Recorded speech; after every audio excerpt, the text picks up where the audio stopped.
A massive storm like Sandy, which flooded major roadways and left millions without power, is a huge challenge for police and other emergency personnel. Senior correspondent John Miller is at the NYPD Joint Operations Center. John, good morning.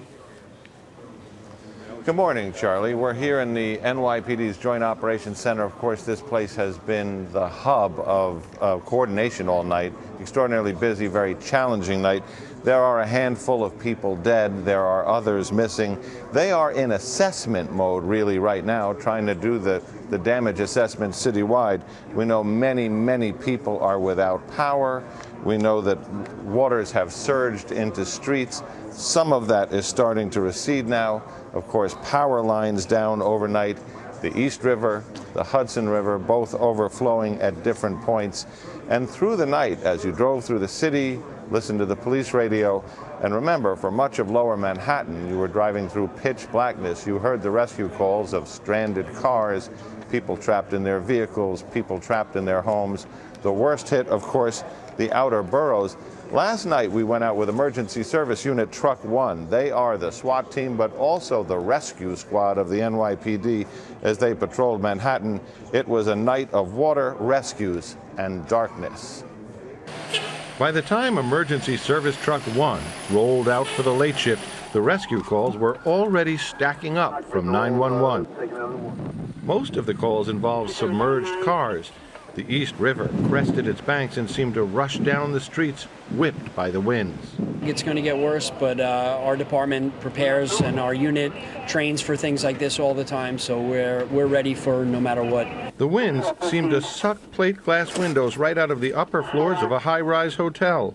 One of the officers crawled out onto a ledge to get the plate glass before it fell 23 stories to the street. While we were out with the police checking on the deteriorating conditions on the east side of busy Manhattan, we heard a boom, and then another boom. The power substation along the East River lit up the night sky with two bright, fiery explosions. For 20 blocks, a near total blackout.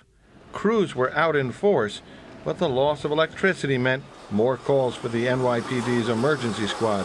Now, not just for people stuck in cars, but with no power, people stuck in elevators, too. We're back in the Joint Operations Center with Commissioner Ray Kelly. Where are we in the assessment?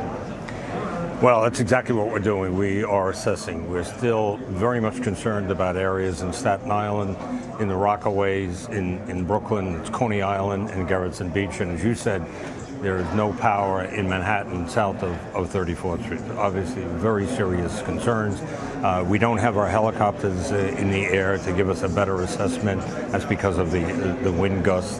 We're trying to get our harbor launches back in the area to give us a better sense of what's happening. So we're very much in an assessment mode, looking to where we should put our resources. Now, the worst hit areas outside of the blackout in lower Manhattan are these outer boroughs, Staten Island, Gerritsen Beach, Brooklyn, the Rockaways. What can we expect to find there today? Well, people will be stranded. We understand that. That's what we're geared to do now. We're looking to search and find people who are still in their homes and try to get them out. We have only found 6 people who have been killed. Unfortunately, we think that number will go up. We're looking again to work closely with the other agencies, fire department, the EMS, to effect this search. Now, yesterday, as we stood here, we talked about what was being done to evacuate that area, and at the same time, we were getting reports back that not a lot of people, particularly in Rockaway, were getting on the buses. Did people just decide that they could stay and that this was going to be all right? Well, that's exactly what happened. People stayed in areas where obviously, if they had to do over again, they certainly wouldn't stay there. But that's what we're handed today. That's the hand that we've been dealt. So we're going back into those areas, try to rescue people who may be stranded, remove people to shelters from there.